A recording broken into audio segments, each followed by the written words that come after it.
ज्यादा जानकारी ले लेते हैं ग्राउंड जीरो से। हमारे दो संवाददाता हमारे साथ जुड़ चुके हैं। सनी मलिक सोनीपत से जुड़े हैं, अंबाला से नरेश सैनी हमारे साथ जुड़े हुए हैं। सनी, पहले मैं आपकी तरफ रुख करूंगी, क्या हलचल है? जी देखिए, बिल्कुल श्वेता, सोनीपत कुल्ली सिंगू बॉर्डर पर हलचल है वो दिखाई नहीं दे रही है। अमूमन यहाँ पर और दिनों की तरह जाम है वो लगता हुआ आपको नजर आएगा। और मैं आपको तस्वीरें हैं वो दिखा दूं।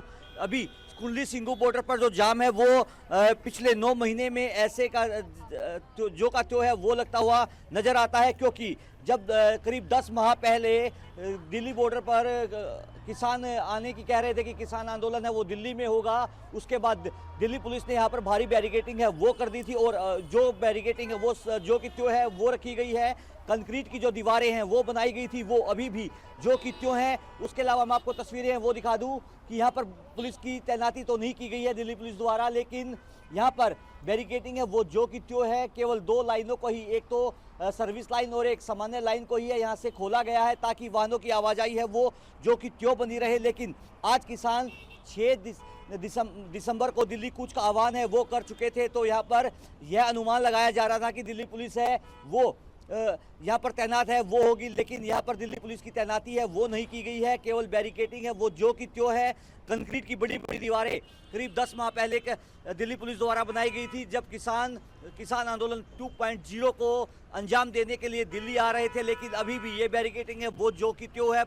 भारी जाम है वो आप तस्वीरों में देख सकते हो कि कुल्ली सिंगू बॉर्डर पर भारी जाम है वो लगा हुआ है। अमूमन यह जाम है वो ऐसे ही लगता है, करीब 10 माह पहले भी ये जाम है वो जो का त्यों है वो लगता था। लेकिन किसान एमएसपी गारंटी कानून भूमि अधिग्रहण 2013 को लागू करवाने के लिए एक बार फिर दिल्ली कूच का आह्वान है वो कर रहे हैं, जिसके चलते सिंगू बॉर्डर पर हालात सामान्य दिखाई दे रहे हैं। लेकिन शंभू बॉर्डर पर हालात है वो सामान्य नहीं है। वहां पर हरियाणा पुलिस के जवान किसानों को रोकने के लिए भारी पुलिस बल के तौर पर वहां पर तैनात है। आंसू गैस के गोले, जब 10 माह पहले हमने देखा कि आंसू गैस के गोले हैं वो किसानों पर दागे गए, और वहां पर अभी भी हालात है वो सामान्य दिखाई नहीं दे रहे हैं। हमारे सूत्र ये कह रहे हैं कि दिल्ली पुलिस ने किसानों को यहां पर पहुंचने की इजाजत नहीं दी है दिल्ली में, क्योंकि दिल्ली में अभी इलेक्शन का समय है और दिल्ली पुलिस किसी भी तौर पर वहां पर कोई भी अव्यवस्था बनाना नहीं चाहती कि यहाँ पर कोई भी हालात है वो सामान्य से बदतर हों। और उसी को देखते हुए दिल्ली पुलिस ये किसानों से ये कहती हुई नजर आ रही है कि आप जहाँ पर बैठे वहीं पर आंदोलन है वो करें, दिल्ली आने की कोशिश है वो ना करें। और हरियाणा पुलिस अब किसानों को खनौरी और शंभू बॉर्डर पर रोकती हुई जरूर नजर आएगी। जी श्वेता।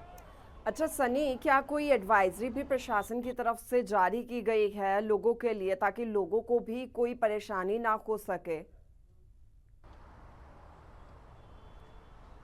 जी देखिए, अंबाला को छोड़कर किसी भी जिले में एडवाइजरी है वो जारी नहीं की गई है। अंबाला में तो स्कूलों की छुट्टियां भी है वो कर दी गई हैं ताकि वहां पर जो माहौल बिगड़ेगा तो सामान्य हालात हों, स्कूली बच्चे हैं वो घरों से ना निकले, इस तरह की एडवाइजरी है वो जारी की जा रही है प्रशासन द्वारा। लेकिन करनाल, कुरुक्षेत्र, पानीपत, सोनीपत में इस तरह की कोई भी एडवाइजरी है वो जारी नहीं की गई है। बिल्कुल सनी, जींद में भी एडवाइजरी पुलिस ने जारी की है। हम अपडेट क्योंकि लगातार दर्शकों तक पहुंचा रहे हैं। नरेश भी हमारे साथ अंबाला से जुड़े हुए हैं। बॉर्डर पर किस तरीके से हलचल है और क्या फिलहाल स्थिति है, क्या अपडेट है आपके पास नरेश?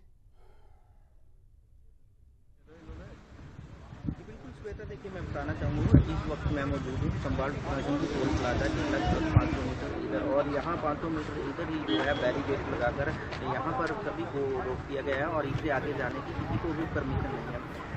बता दें कि कल से जो है पुलिस प्रशासन की यहाँ गतिविधियाँ वो काफ़ी बढ़ी हैं और अब लगातार जो पुलिस प्रशासन है उसकी संख्या लगातार यहाँ पर बढ़ती जा रही है। और जैसा कि 11 बजे जो एक अखंड पाठ का भोग के साथ अरदास की है किसानों ने, उसके बाद यहाँ पर लगभग 1 बजे के बाद जो है किसान जो है दिल्ली कूच करने का उन्होंने ऐलान किया है। इसके चलते कहीं ना कहीं जो अंबाला पुलिस है और प्रशासन की तरफ से जो इंतजाम किए हैं वो काफ़ी पुख्ता इंतजाम किए गए हैं। बता दें कि कल शाम को भी आईजी और अंबाला एसपी ने यहाँ का दौरा किया था और यहाँ की स्थिति का जायजा लिया था।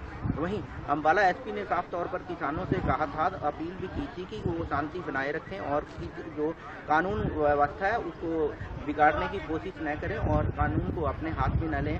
और अगर वो परमिशन लेकर आते हैं तो उन्हें दिल्ली जाने दिया जाएगा और किसी को भी रोका नहीं जाएगा, लेकिन पहले उनको परमिशन लेनी होगी।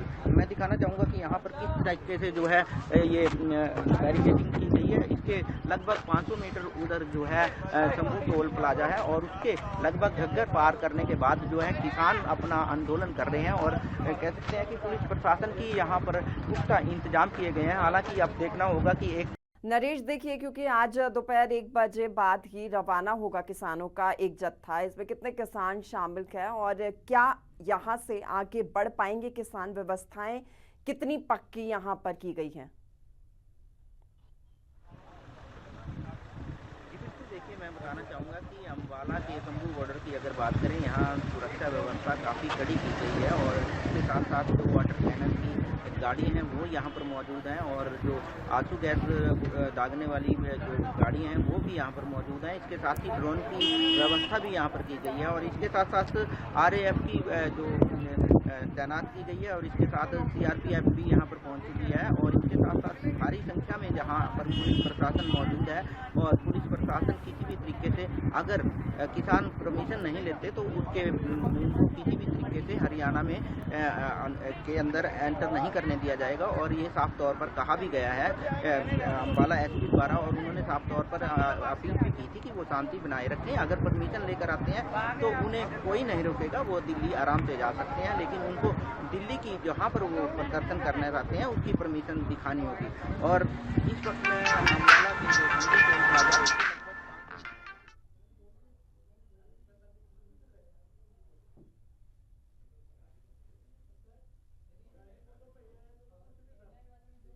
तो सनी मलिक भी हमारे साथ लगातार बने हुए हैं। सनी, अब मैंने पहले भी आपसे पूछा आपका, क्योंकि वहां पर नेटवर्क थोड़ा कम आ रहा है, अगर अम्बाला से आगे बढ़ जाते हैं किसान और क्योंकि सोनीपत में भी सबसे अहम दिल्ली बॉर्डर है, सिंगू बॉर्डर है, तो वहां पर क्या व्यवस्थाएं की गई है प्रशासन की तरफ से? अगर चुनौती यहाँ पर आती है, किसान यहाँ तक पहुँच पाते हैं तो? जी देखिए, बिल्कुल श्वेता, हरियाणा सरकार लगातार किसानों को ये कहती हुई नजर आ रही है कि अगर आपको दिल्ली जाना है तो ट्रैक्टर और ट्रक है जो कि किसान आंदोलन फर्स्ट के दौरान हमें दिखाई दिए थे, वो आप दिल्ली लेकर नहीं जा सकते हो, आप पैदल मार्च है वो कर सकते हो। तो किसानों का 101 किसानों का जो जत्था है वो पैदल मार्च है वो 1 बजे है वो करता हुआ आपको नजर आएगा। लेकिन उससे पहले धारा 163 है वो लगा दी गई है ताकि किसान है वो दिल्ली है वो ना जा सके। 5 से ज़्यादा व्यक्तियों के एक जगह इकट्ठा होने पर पाबंदी है वो लगा दी गई है। तो हम कह सकते हैं, तो दिल्ली पुलिस ये मान रही है कि किसान पैदल आएंगे तो उनको 4 से 5 दिन है वो लगेंगे। यहाँ पर हालात सामान्य हैं। दिल्ली पुलिस की कोई भी तैनाती है वो कुल्ली सिंगू बॉर्डर पर है वो नहीं की गई है, केवल बैरिकेडिंग है जो करीब 10 माह पहले की गई थी यहाँ पर, वो जो कि त्यों है वो रखी गई है। केवल सर्विस लाइन है नेशनल हाईवे 44 पर दोनों तरफ से वो खोली गई है। उसके अलावा जो हाईवे है, जो पुल है वो जोड़ता है दिल्ली और हरियाणा को, उस पर एक लाइन है वो खोली गई है, यानी कि एक लाइन है वो यहाँ पर जारी की शुरुआत है वो की गई है करीब 6 महीने पहले। तो हम कह सकते हैं दिल्ली पुलिस के यहाँ पर कोई इंतजाम है वो नहीं है। दिल्ली पुलिस अब ये मान रही है कि हरियाणा पुलिस किसानों को यहाँ तक नहीं आने देगी, क्योंकि पहले कुरुक्षेत्र, करनाल, पानीपत और सोनीपत में भारी बैरिकेडिंग है वो की जाएगी ताकि किसान यहाँ पर ना पहुँच सके। उसके अलावा कानूनी व्यवस्था बनाने के लिए धारा 163 है वो लागू की गई है हरियाणा के कई जिलों में, लेकिन नेट पर अभी कोई भी पाबंदी है वो नहीं की गई है, क्योंकि किसान है वो पैदल मार्च है वो करते हुए नजर आएंगे हाईवे पर। तो हम कह सकते हैं दिल्ली पुलिस यहाँ पर कोई भी तैनाती नहीं कर चुकी है, लेकिन बैरिकेडिंग है वो जो 10 माह पहले हुई थी वो जो कि त्यों यहाँ पर रखी गई है। जी श्वेता। ठीक है सनी, आप मौजूद रहना सिंगू बॉर्डर से ही, हम आपसे ग्राउंड जीरो से पल पल की अपडेट लेंगे। अम्बाला से भी हम अपडेट नरेश आपसे लेते रहेंगे कि क्या हलचल शंभू बॉर्डर पर है। फिलहाल बहुत शुक्रिया आप दोनों का जुड़ने के लिए और तमाम जानकारी आप दोनों की तरफ से दी गई।